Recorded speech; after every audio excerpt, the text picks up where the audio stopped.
எங்கள் தோட்டத்தில் ஒரு 8 சென்டில் வீட்டு தேவைக்கு காய்கறி தோட்டம் அமைச்சோம். கொடி காய்கள் வளர்க்க கொட்டார பந்தல் எப்படி போட்டோங்கிறத டீட்டெயிலாக இந்த வீடியோவில் பார்க்க போகிறோம். வணக்கம், நான் உங்கள் காயத்ரி, கதிர் ஆர்கானிக் ஃபார்மில் இருந்து. இந்த இடம் 80 அடிக்கு 40 அடி இருக்கும். அவுட்டர் வேலியை சுற்றி 3 அடி அகலத்துக்கு மேட்டுப்பாத்தி பிளான் பண்ணிக்கிட்டோம்.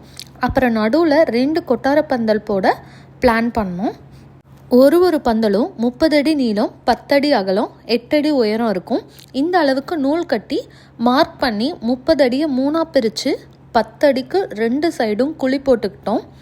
இந்த பந்தலுக்கு ஒரு குழிக்கு ஒரு மூங்கில்னு 8 மூங்கில் தேவைப்படும். குழியில் இப்படி மூங்கிலை நிப்பாட்டி நமக்கு தேவையான ஹைட்டில் அட்ஜஸ்ட் பண்ணி 2ஐயும் ஒன்றா கட்டிக்கணும். நாங்கள் ஒரு 8 அடி வச்சுக்கிட்டோம். குழிக்குள்ளே 1.5 அடி மூங்கில் உள்ளே இருக்கும். ஹைட் 8 அடின்றதுனால 10 அடி மூங்கில் நாங்கள் வாங்கிக்கிட்டோம். இந்த மூங்கில் கொஞ்சம் மொத்தமானதாக வாங்கிக்கிட்டோம். பந்தல் ஒரே நேராக இருக்கணும்னு மேலே இந்த மாதிரி கயிறு கட்டி நேர் பண்ணிக்கிட்டோம். இதில் பாருங்கள், ஒரே நேராக இருக்குது பார்க்கும்போது. இப்போ முக்கோணமாக ஒன்ன எல்லா மூங்கிலோட டாப்லையும் சேர்த்து குச்சி கட்டணும். இதுக்கு சின்ன சைஸ் உள்ள மூங்கில் யூஸ் பண்ணால் போதும். பந்தல் ஆடாமல் இருக்க இந்த மாதிரி 2 சைட்லையும் இழுவை கொடுத்துக்கிட்டோம். பாட்டமில் தரையில் படாமல் கொஞ்சம் ஏற்றி எல்லா மூங்கிலையும் கனெக்ட் பண்ணி இந்த மாதிரி 2 சைடும் கட்டிக்கணும். இந்த குச்சிலையும் டாப்பில் கட்டியிருக்க குச்சிலையும் தான் ட்வைனை கட்டுவோம். இதோட பந்தலோட மெயின் கட்டமைப்பு முடிஞ்சிருச்சு. இனிமேல் கட்டுக்கம்பியும் ட்வைனையும் கட்டுறது தான். பந்தலோட நீளத்துக்கு GI கட்டுக்கம்பி வச்சு கட்டிடணும். நாங்கள் 1 ஜானுக்கு 1 கம்பின்னு வச்சு கட்டிக்கிட்டோம்.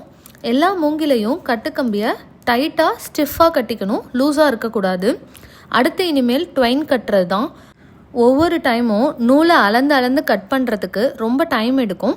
அதனால் இந்த அண்ணா பண்ணுற மாதிரி எவ்வளோ லென்த் நமக்கு தேவையோ அதை அளவு வச்சுக்கிட்டு 2 கம்புக்கு நடுவில் இப்படி ஃபுல் பண்ட்லையும் சுற்றி வச்சுக்கிட்டோம். சுற்றினதுக்கப்புறம் 2 சைடையும் கட் பண்ணிக்கிட்டோன்னா நமக்கு தேவையான கயிறு நமக்கு கிடச்சிரும். தனித்தனி பீசஸாக அதை எடுத்து நம்ம பின்னிடலாம்.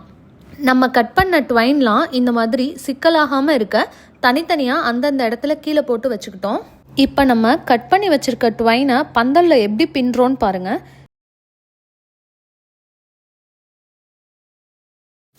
பந்தலோட 2 சைடுக்கு எவ்வளோ தேவையோ அளந்து பார்த்துட்டு டாப்பில் கட்டியிருக்கோம்ல அந்த மூங்கிலில் முடிச்சு போட்டுட்டு 2 சைடுலேயும் பரப்பிட்டு இந்த மாதிரி பின்னி கொண்டு கீழே இருக்க மூங்கிலில் ஸ்டிஃபாக கட்டி முடிச்சிடணும்.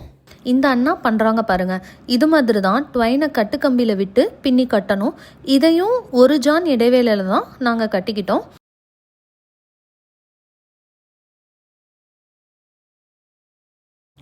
முடித்ததுக்கப்புறம் இப்படி தான் இருக்கும் நம்மளோட கொட்டார பந்தல். கல்கால் பந்தலுக்கும் கொட்டார பந்தலுக்கும் என்ன வித்தியாசம்னு பார்த்தா, கல்கால் பந்தலில் மேலே மட்டும்தான் கொடி படர முடியும். இப்போ நம்ம 10 அடிக்கு 30 அடி போட்டாலும் 300 ஸ்கொயர் ஃபீட் தான் கொடி படர முடியும். இதே கொட்டார பந்தலில் அதே அளவு போட்டால் 600 ஸ்கொயர் ஃபீட் அளவில் கொடி படர இடம் கிடைக்கும். கல்கால் பந்தலை விட கொடி படர நிறைய இடம் கிடைக்கும். நாங்கள் பண்ண மாதிரி GI கட்டுக்கம்பி அண்ட் ட்வைன் தான் யூஸ் பண்ணி பந்தல் அமைக்கணும்னு இல்லை. ரெடிமேடாகவே நைலான் பந்தல் வலைகள்னு கடைகளில் கிடைக்குது. அதை வாங்கி கூட நம்ம யூஸ் பண்ணிக்கலாம். இல்லைனா பழைய மீன் வலை கூட கிடைச்சா வாங்கி யூஸ் பண்ணிக்கலாம். கொடி படர்ந்து கொஞ்ச நாளில் எடுத்த வீடியோ இது. அதுக்கப்புறம் எங்களால் வீடியோ எடுக்க முடியல.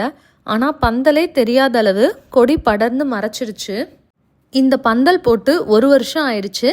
இதில் எங்களோட அனுபவம் என்னென்னா, இதில் மூங்கில் யூஸ் பண்ணியிருக்கனால கரையை அரிக்க வாய்ப்பு இருக்குது. எங்கள் பந்தலில் இழுவைக்கு போட்ட 1 மூங்கில் மட்டும் கரையை அரிச்சிருச்சு. நாங்கள் 8 அடி ஹைட் போட்டனால ஹார்வெஸ்ட் பண்ண கொஞ்சம் கஷ்டப்பட்டோம். இன்னும் ஒரு அடி குறைச்சி போட்டிருந்தா ஈஸியாக இருந்திருக்கும். அப்புறம் அதில் யூஸ் பண்ணுற ட்வைனை UV ட்ரீட்டடாக குவாலிட்டியாக வாங்கிக்கணும், இல்லைனா சீக்கிரமே இத்து கொட்டிடும். மற்றபடி கம்மி பட்ஜெட்டில் பந்தல் அமைக்கணும்னா கொட்டார பந்தல் ஒரு நல்ல ஆப்ஷன் தாங்க. நஞ்சில்லா உணவை உண்போம், ஆரோக்கியமாய் வாழ்வோம். தேங்க்யூ ஃபார் வாட்சிங்.